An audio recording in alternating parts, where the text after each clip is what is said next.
Ki Demang Purbo mempersembahkan Tanah Warisan, karya S.H. Mintarja. Jilid 4 bagian yang kelima.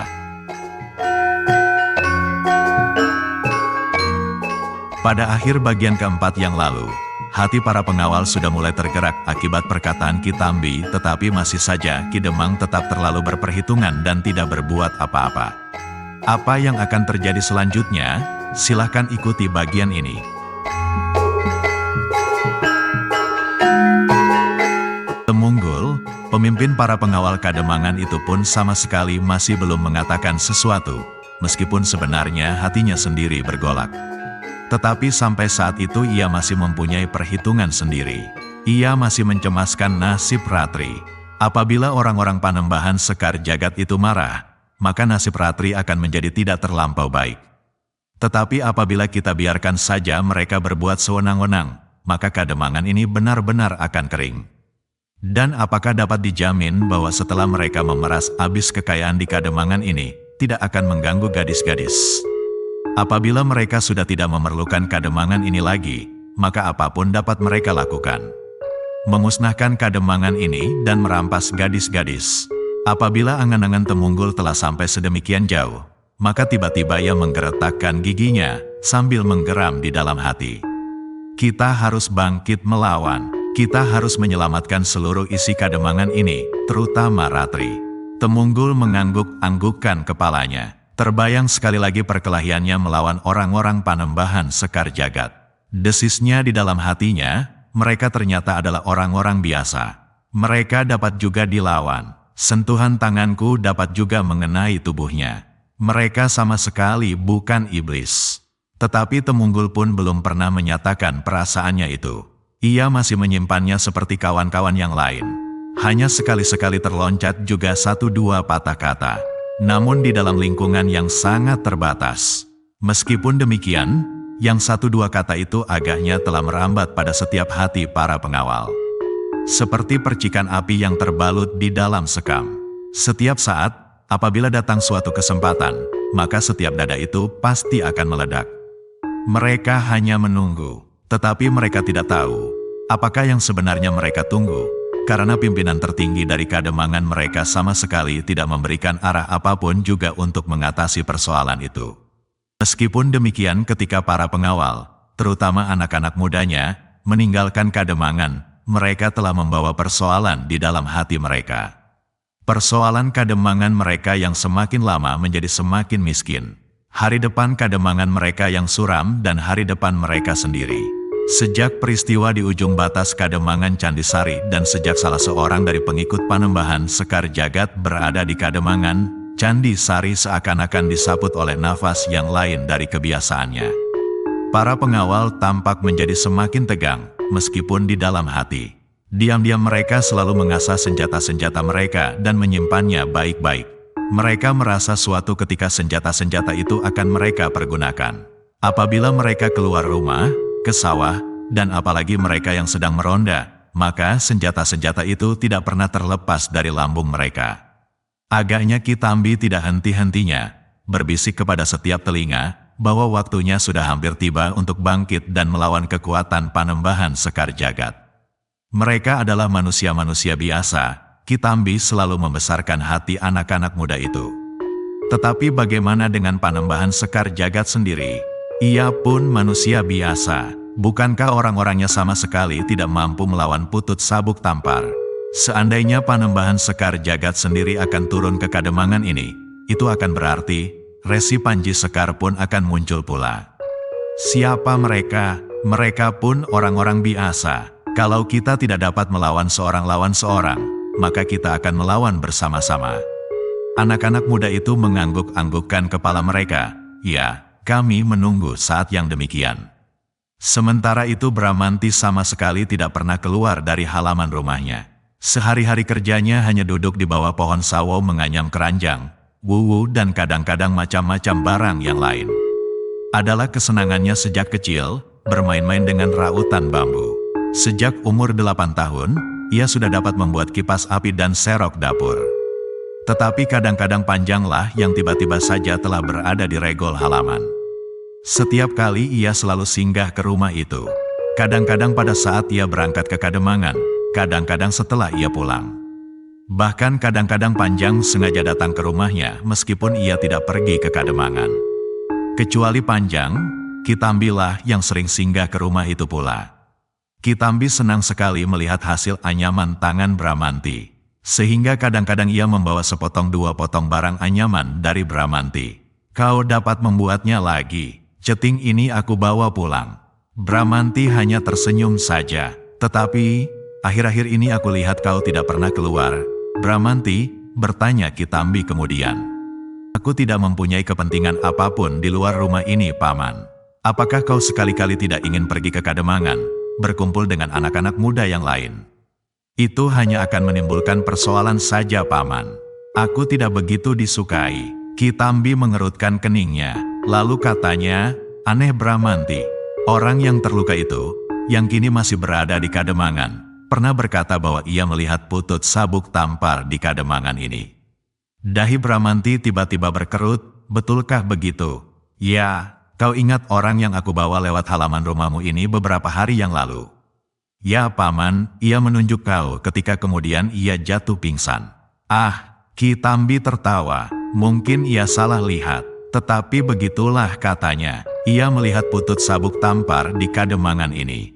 Apakah kau tidak percaya? Bukan tidak percaya, Paman, tetapi aku sama sekali tidak tahu menahu. Selama ini aku selalu di rumah saja. Karena itu, marilah kita pergi ke Kademangan. Nanti kau akan mendengar sendiri bahwa ia pernah melihatnya. Bramanti mengerutkan keningnya, dan tiba-tiba saja ia bertanya, kepada siapa saja orang itu bercerita tentang orang yang menyebut dirinya Putut Sabuk Tampar. Kepada semua orang, kepada Ki Demang, kepada Ki Jagabaya dan kepada para pengawal. Bagaimanakah tanggapan mereka? Pada umumnya mereka berpendapat bahwa orang itu telah salah lihat. Tentu ia salah lihat. Bramanti berhenti sejenak, lalu. Bagaimana tanggapan Panjang? Kitambi tidak segera menjawab. Ditatapnya wajah Bramanti, dan ia melihat sesuatu bergetar pada sorot matanya. Bertanyalah kepada Panjang, jawab Kitambi. Bramanti mengangguk-anggukkan kepalanya. Ia akan singgah kemari. Hampir setiap kali ia lewat ia singgah ke rumah ini. Bagaimana dengan hari ini? Bramanti menggeleng. Aku tidak tahu. Aku belum melihat ia berangkat ke Kademangan. Ia sudah pergi. Aku bertemu dengan anak itu. Oh, kalau begitu, nanti dari Kademangan biasanya ia singgah. Aku akan menunggunya di sini. Bramanti terkejut. Dengan serta-merta ia bertanya, kenapa Paman akan menunggunya di sini? Sekali lagi Kitambi memandang pusat mata Bramanti. Dan sekali lagi ia melihat getar itu lagi. Maka jawabnya kemudian, apakah salahnya? Bramanti menarik nafas dalam-dalam, dan ia tidak dapat menjawab pertanyaan itu. Aku akan mendapatkan ibumu. Sudah agak lama aku tidak menemuinya. Setiap kali aku hanya memerlukanmu. Bramanti mengangguk kaku. Ia tahu bahwa itu adalah sekadar alasan Kitambi untuk tetap tinggal di rumahnya. Namun ia pun menjawab, silakan Paman. Kitambi pun kemudian naik ke rumah Bramanti. Ditemuinya perempuan tua, Ibu Bramanti sedang duduk-duduk di dapur sambil menunggu api. Perempuan itu sedang memanasi santan kelapa untuk dibuatnya menjadi minyak. Desis Kitambi. Aku akan menunggu sampai santan itu menjadi minyak, Nyai. Aku senang sekali apabila aku dijamu dengan blondo minyak itu. Nyai Pruwita tersenyum. Hanya sebentar, katanya, silakan Kitambi. Tetapi sebaiknya Kitambi duduk saja di dalam, tidak di dapur yang kotor. Oh, tidak mengapa, Nyai. Aku lebih senang duduk di sini. Aku menunggu minyak itu. Nyai Pruwita mengangguk-anggukkan kepalanya. Katanya, terserahlah, tetapi pakaianmu akan menjadi kotor oleh abu dan asap. Kitambi tertawa, tetapi ia tidak beranjak pergi. Sementara itu Bramanti telah kembali duduk di bawah pohon sawo. Tangannya masih juga menggenggam rautan bambu. Tetapi matanya tidak menatap ke pekerjaannya. Dipandanginya bayang-bayang dedaunan yang disiram oleh sinar matahari di atas tanah yang kering. Bergerak-gerak oleh angin yang lemah. Tiba-tiba Bramanti itu terkejut ketika kemudian langkah tergesa-gesa memasuki regol halamannya. Kemudian dilihatnya Panjang datang kepadanya dengan nafas terengah-engah.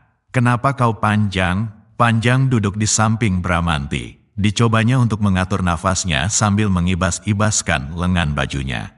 "Kenapa kau Panjang? Apakah kau dikejar hantu?" Panjang menggeleng. "Aku dikejar anjing." "Ah." Panjang bergeser setapak.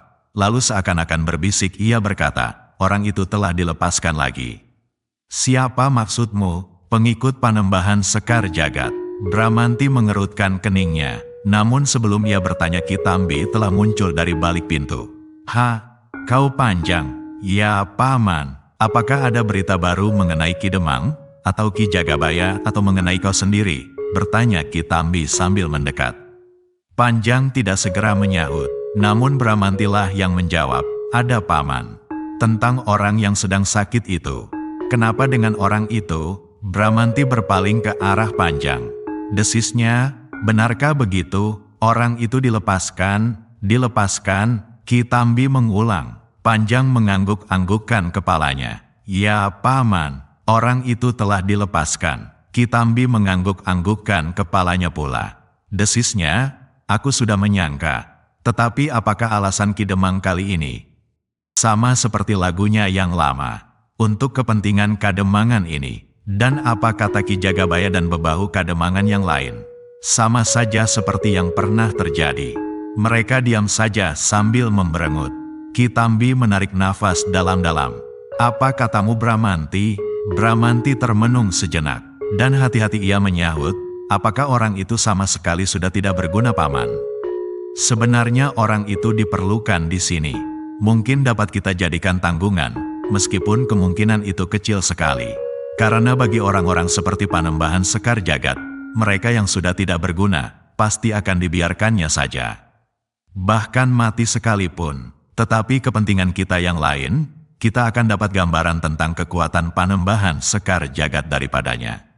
Orang itu tentu tidak akan mengatakannya. Kita dapat memaksanya. Itulah yang Ki Demang sama sekali tidak berani melakukannya." Kitambi menarik nafas dalam-dalam. Kemudian desahnya, "Aku tahu akibat dari tindakan Ki Demang itu. Akulah orang yang pertama-tama akan menjadi sasaran. Aku pasti dianggapnya orang yang akan dapat mengganggu kekuasaannya di Kademangan ini. Kenapa Paman Tambi yang dituduhnya? Aku sendiri pernah mengatakan kepada orang itu, bahwa kita tidak akan tetap tinggal diam untuk selama-lamanya. Aku mengatakannya juga di Kademangan, di depan orang itu, bahwa kita memang harus bangkit." Bramanti mengangguk-anggukkan kepalanya, dan ia mendengar Kitambi berkata pula, "Tetapi itu adalah akibat yang wajar. Aku memang sudah memperhitungkannya, dan aku harus berani menghadapi mereka, apalagi seorang diri. Tetapi apa boleh buat, tetapi Paman tidak seorang diri. Siapa yang dalam keadaan ini bersedia memihakku?" Panjang terdiam sejenak. Ada sesuatu yang bergetar di dadanya.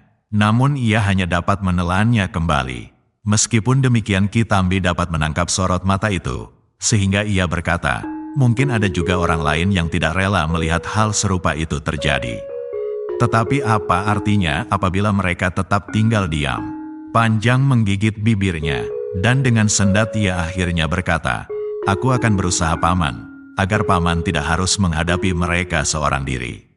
"Siapakah yang akan kau seret ke dalam kesulitan itu?" "Bukan maksudku, tetapi adalah menjadi kewajiban kita bersama. Aku sendiri sudah tentu menyediakan diri. Mungkin Temunggul juga dapat dibawa serta karena ia takut kehilangan Ratri. Mungkin juga Ki Jagabaya seandainya ia dapat sedikit melepaskan diri dari pengaruh Ki Demang. Dan mungkin masih banyak lagi. Bagaimanapun juga aku akan tetap berusaha." "Terima kasih Panjang." Kitambi berhenti sejenak, lalu dipandanginya wajah Bramanti dalam-dalam. "Dan kau Bramanti?" Pertanyaan itu sama sekali tidak diduganya. Karena itu, maka ia pun tidak segera dapat menjawab. "Aku wajib memperingatkan kau Bramanti," berkata Kitambi itu kemudian. "Orang yang dilepaskan itu menganggap bahwa orang yang bernama Putut Sabuk Tampar itu berada di Kademangan ini." "Nah, apakah kau tahu artinya?" Bramanti menganggukkan kepalanya. Jawabnya, "Ya Paman, orang itu pasti akan datang kembali mencari orang yang menyebut dirinya Putut Sabuk Tampar di Kademangan ini." Nah, kau sadari bahaya itu? Kitambi berhenti sejenak, lalu, tetapi yang lebih berbahaya lagi bagimu Bramanti, orang itu sebelum pingsan seolah-olah ingin mengatakan, bahwa kaulah agaknya orang yang telah melukainya dan menamakan diri Putut Sabuk Tampar. Kenapa aku? Wajah Bramanti menjadi tegang. Aku tidak tahu, bertanyalah kepadanya kelak, apabila ia datang ke rumah ini. Dan ia pasti akan datang bersama orang-orang lain yang lebih kuat. Bramanti menarik nafas dalam-dalam, namun ia masih berkata, aku akan mengungsi paman. Kalau aku mendengar derap kuda-kuda itu, aku akan lari ke sungai. Tetapi bukankah kau pernah berkata, bahwa kau sanggup berbuat apa saja sesuai dengan kemampuanmu, apabila kau tidak berbuat sendiri? Nah, sekarang kau telah mempunyai beberapa orang kawan. Apa katamu?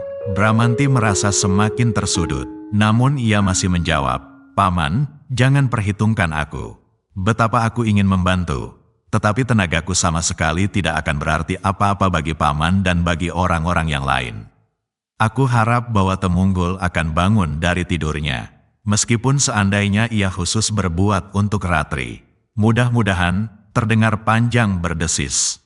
Baiklah, gumam Kitambi kemudian, aku harus bersiap sejak sekarang. Aku berterima kasih kepadamu Panjang, apabila kau tidak membiarkan aku berdiri seorang diri. Aku akan berusaha untuk menemukan orang-orang lain. Aku pun mengharap pada saatnya orang yang menyebut dirinya Putut Sabuk Tampar itu pun tidak akan berdiam diri. Aku masih mengharap orang lain lagi untuk ikut serta membebaskan Kademangan ini, berkata Panjang. Siapakah orang itu? Bertanya Kitambi. Ia sudah menyangkutkan diri pada saat aku melakukan pendadaran. Orang yang membebaskan aku dari kuku-kuku dan taring harimau itu. Namun aku masih tetap menyangka bahwa orang itu sama orangnya dengan Putut Sabuk Tampar. Panjang mencoba mencari kesan pada wajah Bramanti. Tetapi wajah itu seakan-akan tidak memberikan tanggapan apapun. Mudah-mudahan, desis Kitambi, aku akan mempersiapkan diri sejak sekarang. Mungkin orang itu akan segera kembali. Mungkin malam nanti dan mungkin besok. Aku akan memasang kentongan di rumahku. Aku akan memukulnya apabila orang-orang itu datang ke rumahku. Nah, apakah kau sependapat dengan isyarat ini Panjang? Ya. Aku akan memberitahukan kepada kawan-kawan yang bersedia ikut membantu Paman. Kami pun akan memasang kentongan itu pula, supaya berita itu segera tersebar di seluruh Kademangan. Orang-orang yang sanggup berbuat sesuatu untuk Kademangannya akan bangkit setiap saat. Disetujui atau tidak disetujui oleh Ki Demang. Kitambi mengangguk-anggukkan kepalanya. Kemudian desisnya, aku sudah terlampau lama berada di rumahmu Bramanti. Aku akan minta diri kepada ibumu. Sebelum Bramanti menjawab, Kitambi itu berjalan tergesa-gesa untuk minta diri kepada ibu Bramanti, dan seterusnya bersama Panjang meninggalkan halaman rumah itu. Tinggallah kemudian Bramanti berdiri termangu-mangu. Sejenak ia merenungkan kata-kata Kitambi tentang orang yang baru saja dilepaskan oleh Ki Demang itu. Tanpa sesadarnya Bramanti mengayunkan kakinya, namun ia tidak kembali ke bawah pohon sawo. Tetapi ia langsung pergi ke kandangnya yang masih saja kosong. Kandang yang sudah diperbaiki dan diberinya berdinding. Perlahan-lahan ia membaringkan dirinya, pikirannya melambung jauh ke dunia angan-angannya. Tiba-tiba Bramanti itu bangkit. Ditutupnya pintu kandangnya dan dipalangnya dari dalam. Kemudian dengan tergesa-gesa pergi ke sudut kandang itu dengan sebuah cangkul di tangan. Dengan tergesa-gesa pula ia menggali sebuah lubang di sudut kandang itu. Semakin lama semakin dalam, sehingga akhirnya terasa cangkulnya menyentuh sesuatu. Cangkul itu pun kemudian diletakkannya. Dengan tangannya ia menggali beberapa jari lagi. Kemudian dengan dada yang berdebar-debar diungkitnya sesuatu. Pedang pendek, di dalam lapisan beberapa helai kulit. Bramanti menarik nafas dalam-dalam. Pedang pendek dengan sebuah tangkai ukiran seperti keris. Tetapi kepala seekor ular naga. Dibelainya pedang pendek itu seperti membelai lengan seorang sahabat yang telah lama tidak bertemu. Meskipun kulit pembalut pedang pendek itu sebagian telah rusak, namun pedang pendek beserta rangkanya masih tetap bersih. Sehingga pedang itu seolah-olah seperti pada saat Bramanti menanamnya kira-kira 10 tahun yang lampau. Bramanti menarik nafas dalam-dalam, sekilas kenangannya terbang di dalam kepalanya. Pada saat ia bertekad meninggalkan kampung halamannya, diam-diam ia menanam pedang pendek pusaka ayahnya tanpa seorang pun yang mengetahuinya. Dan ternyata pedang itu kini telah di dalam genggamannya kembali, tetapi aku tidak akan dapat membawanya setiap saat, Bramanti berdesis. Sekali ia menarik nafas dalam-dalam, diedarkannya pandangan matanya ke sekeliling kandangnya. Sambil mengerutkan keningnya ia mencari tempat yang paling baik untuk menyimpan pusaka itu. Sejenak kemudian Bramanti melangkah ke sudut. Hati-hati ia memanjat tiang, dan kemudian diletakkannya pedang pendek itu di atas belandar. Tempat itu tidak akan mudah diketahui orang, desisnya. Sambil mengangguk-anggukkan kepalanya Bramanti melangkah menjauh sambil mencoba menatap belandar itu. Tetapi pedang itu sama sekali tidak tampak. Bramanti mengangguk-anggukkan kepalanya. Ketika kakinya menyentuh tanah yang teronggok di samping lubang yang digalinya, maka dengan tergesa-gesa ditimbunnya lubang itu kemudian ditaburkannya beberapa jemput jerami kering di atasnya, untuk menghilangkan jejak yang mungkin akan menumbuhkan berbagai pertanyaan kepada mereka yang kebetulan melihatnya. Apakah ibunya? Apakah Panjang atau orang lain lagi? Aku mungkin akan memerlukan pedang itu, katanya di dalam hati. Apabila benar kata Paman Tambi bahwa orang-orang itu akan datang ke rumah ini. Bramanti kemudian meletakkan dirinya duduk di atas onggokan jerami kering di sudut kandangnya. Setiap kali selalu terngiang kata-kata Ki Tambi tentang kemungkinan itu. Dan itulah agaknya yang telah mendorongnya untuk menggali senjatanya yang telah sekian lamanya tertanam. Ada dua kemungkinan, berkata Bramanti di dalam hatinya.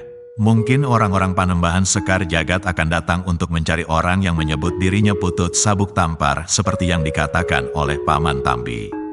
Dan kemungkinan lain, Panembahan Sekar Jagat akan mencari Panggiring di rumah ini, apabila pada suatu ketika Panembahan Sekar Jagat mengetahui bahwa Panggiring adalah anak Candi Sari dan berasal dari halaman ini.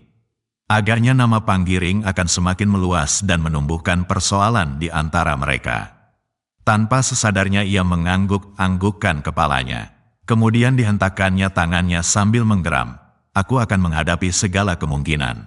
Panembahan Sekar Jagat yang akan mencari Putut Sabuk Tampar atau mencari Panggiring.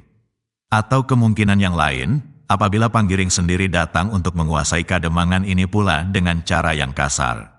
Apalagi ternyata bahwa ayahnya adalah seorang Demang pula semasa hidupnya. Maka akan datang suatu saat itu datang untuk menuntut haknya dan sekaligus memeras Kademangan ini melampai Panembahan Sekar Jagat sendiri.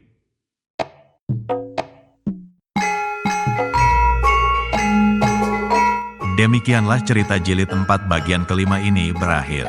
Selanjutnya apa yang akan terjadi? Kita ikuti cerita lanjutannya pada bagian ke-6 mendatang. Jika Anda berkenan, silakan like, share dan bagi yang belum, jangan lupa subscribe channel Ki Demang Purbo @Cerita Mataram. Nuwun.